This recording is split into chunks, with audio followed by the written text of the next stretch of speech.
My name is Rachel. I am 34 years old, and the day my husband canceled my invite to his own brother's wedding was the day he discovered the biggest secret of my life. The phone call came on a Wednesday afternoon, when the summer heat pressed against the glass of my office windows. I was sipping iced coffee, going over catering schedules, when the planner's voice cracked through the line. "Mrs. Carter," she said softly, almost apologetic, "your husband called us this morning. He canceled your invitation. He also asked us to keep the $40,000 deposit you had already paid for the ballroom." Her words rang like glass shattering in my ears. I sat frozen, pen hovering above paper. $40,000 wasn't pocket change, but it wasn't what gutted me. It was the audacity. The cruelty of erasing me as though I were disposable. I breathed slowly through my nose, each inhale tinged with the bitter scent of betrayal. "What else did he say?" I asked, voice flat, professional. "He said," she hesitated, "you wouldn't be attending. That we should make no adjustments to the guest list." Silence spread between us, heavy as thunderclouds. Then, like lightning, the truth cracked out of me. "Cancel the entire wedding." The planner gasped audibly. "But ma'am, you're not the bride." "No," I whispered, my lips curling into a cold smile she couldn't see, "but I own the venue. I own the catering company. And I own the entire hotel chain where every guest is booked." For a moment, I let that hang in the air, savoring her stunned silence. Then I ended the call, my hand trembling, not from fear but from rage building like a storm. I remembered the first time I met Andrew, my husband. It was at a charity gala in Dallas, a room of tuxedos and diamond necklaces. He leaned against the bar, laughing too loudly at someone's joke, the kind of man who wore confidence like cologne. I should have seen the arrogance, the entitlement. But back then I was lonely, craving stability. He seemed like a safe harbor. Safe? What a lie. My mind flashed to my father's voice when I was younger. "Rachel," he would say, adjusting his cufflinks before another board meeting, "never let anyone underestimate what you own. People will think your kindness is weakness. Don't let them." His words burned in me now, like embers reignited. If you're watching this, drop a comment below, hit like and subscribe, because you're about to hear how betrayal can turn even the calmest woman into a storm. Andrew's family had always looked at me with polished smiles and quiet disdain. His brother, Lucas, the golden child, was a corporate lawyer who could do no wrong in their mother's eyes.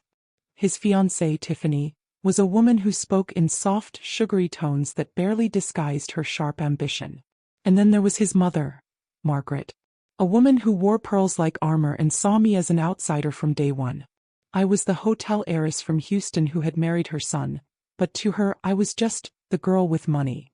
They never knew that my money wasn't inherited lazily, it was built. My father had trained me in every boardroom battle, every late-night negotiation. When he passed, the empire was mine and I carried it with pride. But Andrew, he never wanted pride. He wanted control. And now, by canceling me out of his brother's wedding, he thought he had it. I stood up from my desk, the skyline glowing behind me in late afternoon haze. My pulse steadied. My decision had already been made. The wedding would not go on. And my husband was about to learn what it meant to betray a woman who owned the very ground he walked on.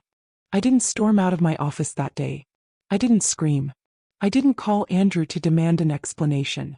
That's what he expected: rage, hysteria, weakness. Instead, I let silence wrap around me like a silk shawl. Silence has always been my weapon. The next morning, I visited the Grand Meridian Hotel, the crown jewel of our chain and the very place Lucas and Tiffany's wedding was set to unfold.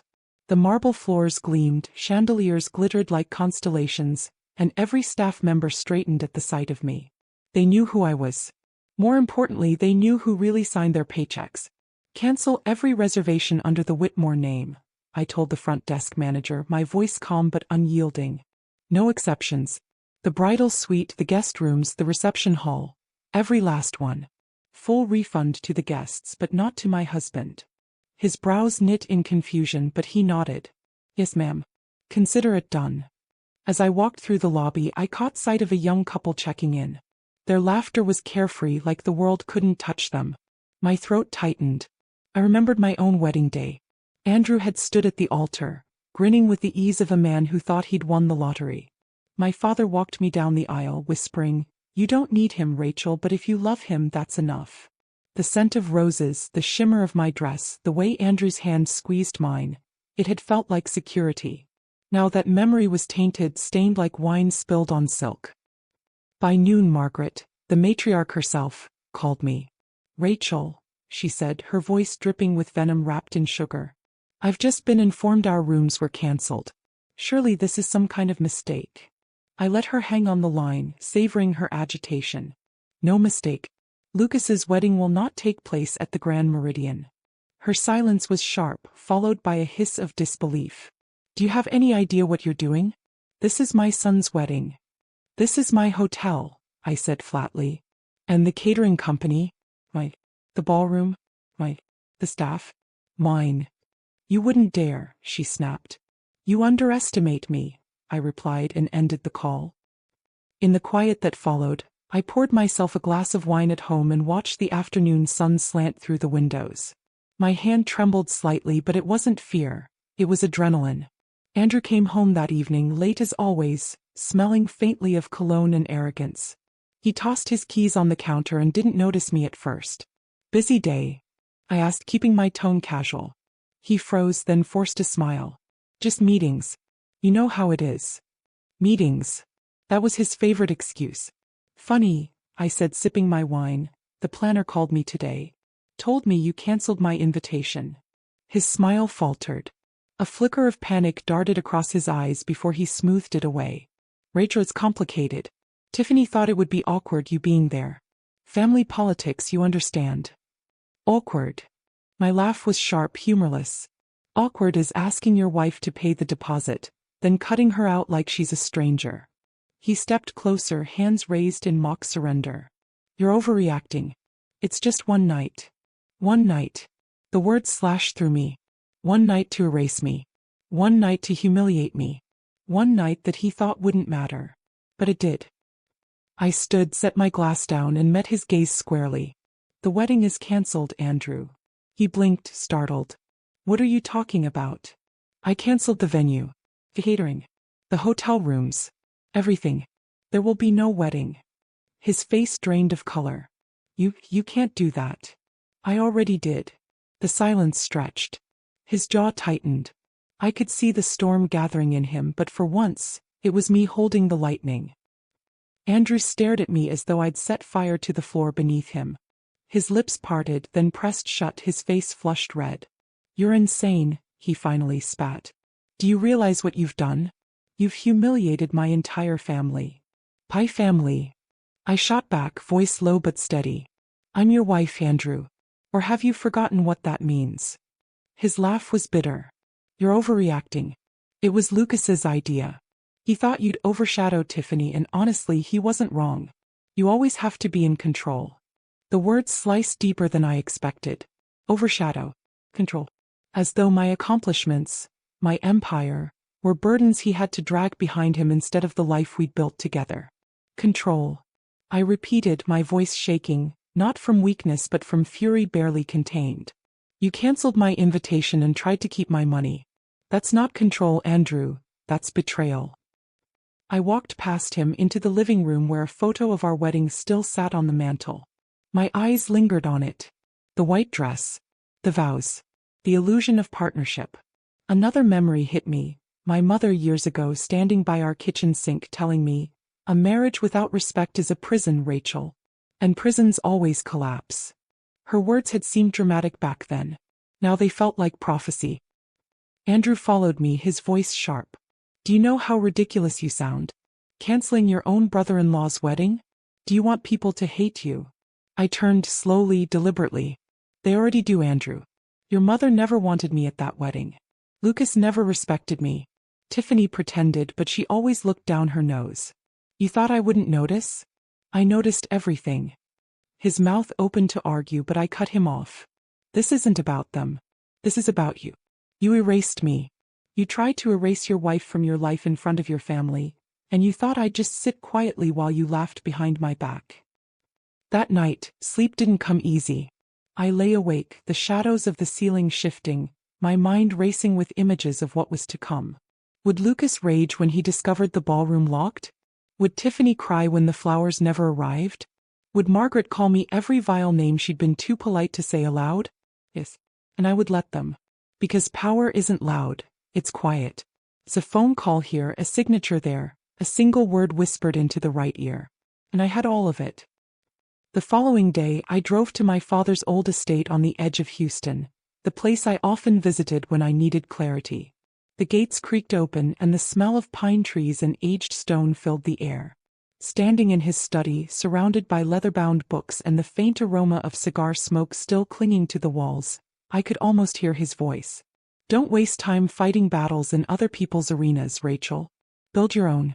And when they come to take it, make sure they bleed trying. My hand brushed the mahogany desk where he once sat, signing contracts that built our empire brick by brick. My chest tightened. He would have known exactly what to do. By afternoon, the calls began. First Tiffany, her voice breaking with panic. Rachel, please, there must be a misunderstanding. The florist said the order was cancelled. There's no misunderstanding, I said coolly. There is no wedding. He sputtered. But the guests are flying in. What do you expect us to do? Go home. I ended the call before she could respond. Next came Lucas, his voice full of fury. You're destroying everything, Rachel. Everything. No, I said softly. I'm protecting myself. Something you and your brother should have done, instead of treating me like disposable collateral. His growl of frustration echoed in my ear before I pressed end. But the call I truly waited for came late in the evening. Margaret. Her voice was steady, cold as ice. You think this makes you powerful? She said. No, I replied. It makes me free. The morning of what was supposed to be Lucas and Tiffany's wedding dawned heavy with storm clouds.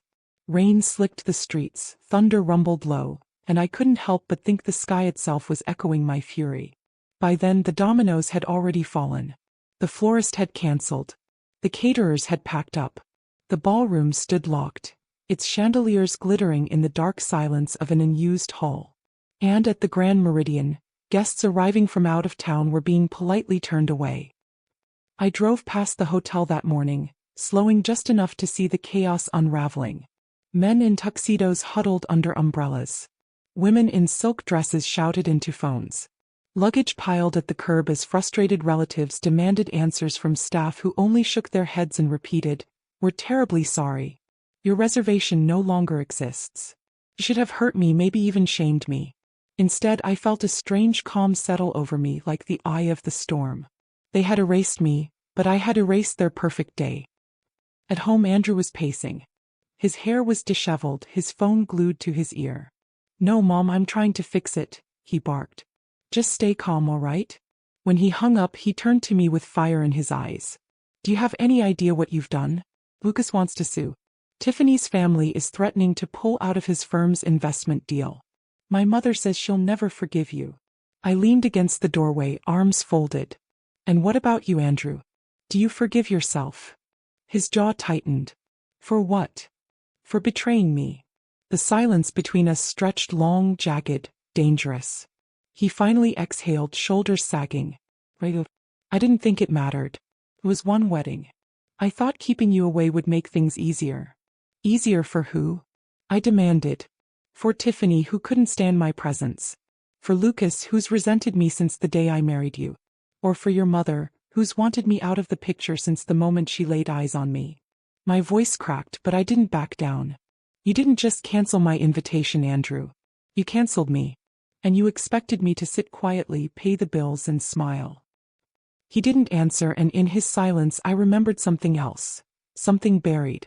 Years ago, just before my father died, we sat in the garden together. The azaleas were blooming, their scent heavy in the spring air. He reached for my hand and said, "Rachel, people will try to use you, to shrink you, to take from you. Don't let them. You're stronger than you think." That memory pulsed through me now, a lifeline, a reminder. By afternoon, the storm outside broke into a downpour, and with it came the inevitable confrontation. Tiffany showed up at my door, her perfect makeup streaked from tears and rain. "You've ruined everything," she screamed, her voice raw. "Do you know what people are saying about us? About me?" I held the door but didn't invite her in. "What people say about you is none of my concern." What you did to me, Tiffany, that was personal. Her lip curled. This isn't about you. Yes, I said, my voice icy calm. It always was. She spat a curse before storming back to her car, her heels splashing in the puddles like angry drumbeats. That night Andrew didn't come home. I sat alone in the dim glow of the living room lamp, the storm still raging outside. The silence pressed against me, heavy and strange but not unwelcome. For the first time in years I didn't feel trapped. Instead I felt dangerous. And I knew this was only the beginning. By the next morning, the chaos had spread beyond family phone calls and teary brides. It was in the papers, online gossip blogs, and whispered across country club brunch tables. The Carter Whitmore wedding scandal. Headlines dripped with speculation. Luxury heiress sabotages wedding. Hotel empire turns on husband's family. I sipped my coffee on the patio, scrolling through the articles with a detached calm. My name was everywhere, painted in shades of villain and heroine depending on who was writing. I should have felt exposed. Instead I felt vindicated. Andrew came home mid-morning, his shirt wrinkled, his face drawn tight with exhaustion. He looked like a man carrying the weight of two collapsing worlds. "You've destroyed us," he said, slamming his keys onto the counter. "Do you know what Lucas called me today? A traitor. He said our marriage is poison." I raised a brow. "Interesting. Because what you did to me was treachery, Andrew. Or don't you recognize betrayal when you're the one dealing it out?" He flinched, but only for a moment. Then his voice hardened. "You made a spectacle of my family. Do you think anyone will forgive this? Do you think they'll ever let it go?" I leaned forward, meeting his eyes with a steady calm. "Forgive? They should pray I don't do more." That night, alone again, I let my thoughts wander through years of slights I'd brushed aside for Andrew's sake. I remembered Margaret's pointed comments at Thanksgiving dinners. Some people buy their way into family, others are born to it. I remembered Lucas making jokes about sleeping your way into wealth under his breath at the country club bar. And Tiffany's smile, sweet as honey but laced with condescension, every time she asked me if I actually worked or just signed papers. Each insult, each dismissal, every false smile, they weren't small things. They were cuts. And I'd bled silently for too long. On the third day, Andrew tried a different approach. He came into the living room while I was reading and dropped onto the couch beside me. "Rachel," he began softly, "I made a mistake. I shouldn't have canceled your invitation. But canceling the entire wedding? That was too far." I closed my book, tilting my head. "Too far? Andrew, do you even hear yourself? You erased me. You humiliated me. And now that your family is paying the price, suddenly I've gone too far." He rubbed his face, groaning. "We could have just talked about it. You didn't have to go nuclear." "Talk?" I laughed bitterly. "Like the way you talked to me before you called the planner? Or the way you asked my permission before stealing my deposit?" "You didn't talk, Andrew. You acted. And so did I." Later that evening I received an email. It wasn't from Tiffany or Lucas. It was from my hotel's PR team. "Ma'am," it began, "the scandal is driving publicity. Bookings at other properties in the chain have risen 12% since yesterday. Social media is trending with the hashtag #HotelHeiress." I stared at the screen, stunned. My fury had turned into profit. My pain into power. And people weren't mocking me, they were admiring me. For the first time I realized, this wasn't just revenge. It was rebirth. When Andrew saw me smiling at my laptop, he frowned. "What's so funny?" "Funny?" I murmured. "No, Andrew. It's poetic." "What is?" "That the family who dismissed me is now being defined by me. My name. My choices. My empire." His face hardened, but he said nothing. Because he knew it was true. That night, lying in bed alone again, I whispered into the darkness. "They thought they could erase me. But I'm not the kind of woman who disappears." The fallout was not a single explosion. It was a slow collapse, like a mansion eaten by termites from within. Every day after the cancelled wedding, the Whitmore's reputation unraveled further. Society friends whispered. Business partners hesitated. Lucas's law firm lost a lucrative deal when Tiffany's family withdrew their investment, citing instability. And Margaret, the once untouchable matriarch, found herself the subject of pitying stares at every luncheon. And Andrew, my husband, was left standing in the wreckage, furious and helpless. One evening he barged into my office while I was reviewing contracts. His tie hung loose, his eyes bloodshot. "Enough, Rachel. You've had your fun. Call the hotel. Undo this. Fix it." I looked up slowly, setting my pen down. "Undo what?" "The truth. The fact that you betrayed me." He slammed his hand on the desk, the sound sharp in the quiet. "You're my wife. You're supposed to protect me, not destroy me." I rose from my chair, each word a blade. "And you were supposed to honor me, Andrew. Not erase me. Not treat me like a placeholder. You chose them over me, and now you're learning what that costs." For a moment he just stood there, chest heaving. Then quietly he said, "You've ruined my life." I leaned close, my voice ice. "No, Andrew. You ruined your life when you underestimated mine."